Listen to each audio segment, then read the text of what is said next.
আসসালামু আলাইকুম। বেশ বেশ অনেকদিন আগে ঠিক এই রুমটাতে দাঁড়িয়ে আপনাদেরকে সাথে নিয়ে আমার এই ব্যবসায়িক পথ চলাটা শুরু হয়েছিল। সেই দিন আপনারা সকলে আমাকে এত চমৎকার করে উৎসাহ দিয়েছেন, ভালোবাসা দিয়েছেন, এত চমৎকার করে অনুপ্রেরণা জুগিয়েছেন, কারণ আমি তো আপনাদের সাথেই জড়িত। গত 25 বছর চলচ্চিত্র অঙ্গনে এই মিডিয়ার সাথেই জড়িত। আপনারাই আমার পরিবারের একটা বড় অংশ। আপনারা আমরা সকলে মিলেই একটা পরিবার। আমার যে আরেকটা পরিবারের পথ চলা, আরেকটা পরিবারের সাথে পথ চলা বা আরেকটা অঙ্গনে পথ চলা শুরু হয়েছিল, সেটাও আপনাদেরকে সাথে নিয়েই শুরু হয়েছিল। রিমার্কের সাথে একত্রিত হয়ে যে আমরা দেশের উন্নয়নে, দেশের অর্থনৈতিক উন্নয়নে, দেশের মানুষের উন্নয়নে, authentic cosmetics, authentic home care, authentic সমস্ত পণ্য সমস্ত মানুষের কাছে পৌঁছে দেওয়ার জন্য, দেশের মানুষের কাছে পৌঁছে দেওয়ার জন্য,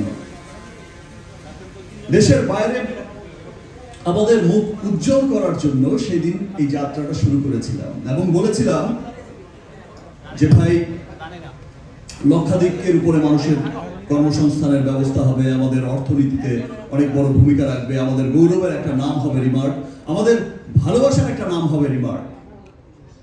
এখন কিন্তু এসে দেখছি যে সত্যি আমাদের একটা খুব ভালোবাসার একটা নাম হয়ে উঠেছে রিমার্ক হারল্যান্ড। আর যখন আমি শুধুমাত্র যে আমাদের দেশের গণ্ডির মধ্যেই তাই ব্যাপারটা কিন্তু তাই নয়। আজ যখন আমি দেশের বাইরেও যাই, আজ যখন আমার কোনো কোস্টার, কোনো ফিমেল কোস্টার, কোনো ফিমেল সুপারস্টার আমাকে ফোন করে বলে বা আমাকে সামনাসামনি বলে যে এই তোমার হারল্যান্ডের অ্যাড কবে করবো, এই তোমার লিলির বিউটি শপে আমাকে নেবে না? সো আমি কিন্তু তখন আমার কাছে তখন খুব ভালো লাগে, মনে হয়েছে ইয়েস, ভালোবাসা তো দেশের গণ্ডি পেরিয়ে দেশের বাইরেও পৌঁছে গেছে। আমার খুব মানে গর্বিত হই আমি তখন। আজ যখন আমি সোশ্যাল মিডিয়াতে দেখি একটা স্লোগান চলে, we love Harland, we love Harland. দেশের বাইরে যখন এই যে আপনাদের পছন্দের মানুষগুলো যায় হারল্যান্ড স্টোর ওপেন করতে, তখন যে বলে যে উই লাভ হারল্যান্ড, স্টুডেন্টরা বলছে, সাধারণ মানুষ বলছে, এবং সেটা কিন্তু ভালোবাসা থেকে বলছে, কেউ তাদের শিখিয়েও দেয়নি। বিকজ তারাও বুঝতে পেরেছে যে ইয়েস, এটা আমার, এটা আমাদের, এটা আমাদের গর্বের একটা নাম হতে যাচ্ছে, এটা আমাদের একটা গর্বের নাম যেটা আমি দেশ বিদেশে বলতে পারবো, প্রাউড করে বলতে পারবো, যেমন করে ওয়ালটনের কথা বলতে পারে। দেখো ভাই, আমাদের দেশেও ইলেকট্রনিক্স এর কত বড় কোম্পানি হয়ে গেছে ওয়ালটনে, তেমন করেই কিন্তু রিমার্কও ভালোবাসার বিরাট বড় একটা জায়গা দখল করে নিয়েছে, দখল করে যাচ্ছে। এবং রিমার্ক শুধু দেশের মধ্যে নয়, দেশের বাইরেও কিন্তু রিমার্কের পুরো বিশ্বব্যাপী যে পরিধিটা তৈরি হয়েছে, এই সামনে আমার যারা বসে আছেন রিমার্ক পরিবারের সবাই, আমরা সকলেই ব্যাপারগুলো জানি।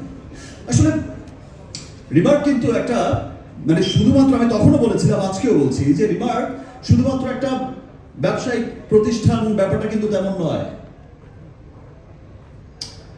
রিমার্ক একটা পরিবার, আর এই পরিবারের সদস্য আমি, আপনি, আমাদের পুরো দেশে ছড়িয়ে থাকা আমাদের সমস্ত বড় ডিলার, বিদেশে ছড়িয়ে থাকা আমাদের সমস্ত ব্যবসায়িক ডিলার পার্টনার, এবং সমস্ত দেশে প্রান্তিক পর্যায়ের যে ক্ষুদ্র মাঝারি এই যে প্রান্তিক পর্যায়ের যে ব্যবসায়ীগুলো আছে, এই দোকানিগুলো আছে, তারাও আমাদের পরিবার। আমরা সকলেই কিন্তু রিমার্ক পরিবারের মানুষ। এই প্রান্তিক পর্যায়ের এই মাঝারি ক্ষুদ্র মানুষগুলোই, এই ব্যবসায়ীগুলোই কিন্তু আমাদের আপনজন, আমরাও তাদের আপনজন। এই মানুষগুলোই কিন্তু আমাদের সকলের কাছে আমাদের এই পণ্যগুলো পৌঁছে দেয়।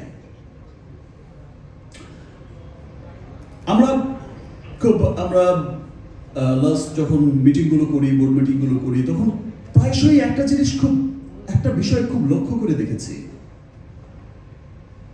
দেখেন, 100 বছরের পুরনো কোম্পানি, অনেক বড় বড় প্রতিষ্ঠিত কোম্পানি, অনেক বছরের পুরনো কোম্পানি, বড় বড় মানুষ, বড় বড় মানুষের, বড় বড় ব্যবসায়ীদের কথাই ভাবে, বড় বড় ডিলারদের কথা ভাবে, অনেক বড় বড় মানুষদের কথা ভাবে। কিন্তু আমরা একটা জিনিস খুব ভাবিয়েছে, একটা জিনিস খুব বেদনা দিয়েছে আমাদের। আমরা যখন দেখেছি যে এই যে প্রান্তিক পর্যায়ের যে ক্ষুদ্র মাঝারি দোকানিগুলো আছে, যে ব্যবসায়ীগুলো আছেন,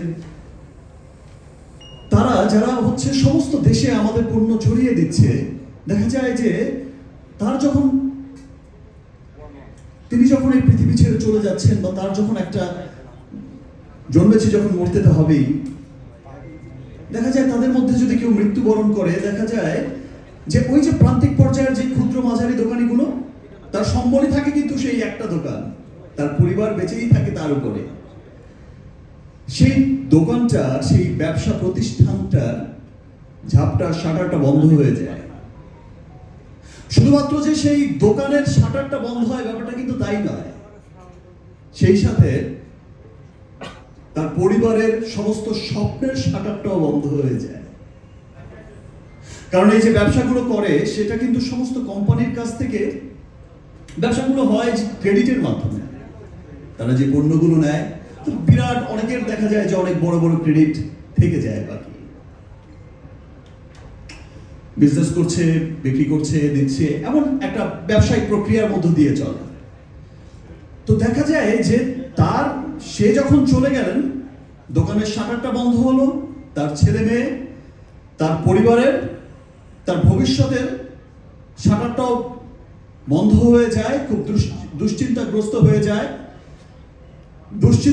হয়ে যায় যে এই ঋণ তারা কি করে শোধ করবেন। এই যে ক্রেডিটটা রেখে গেছেন,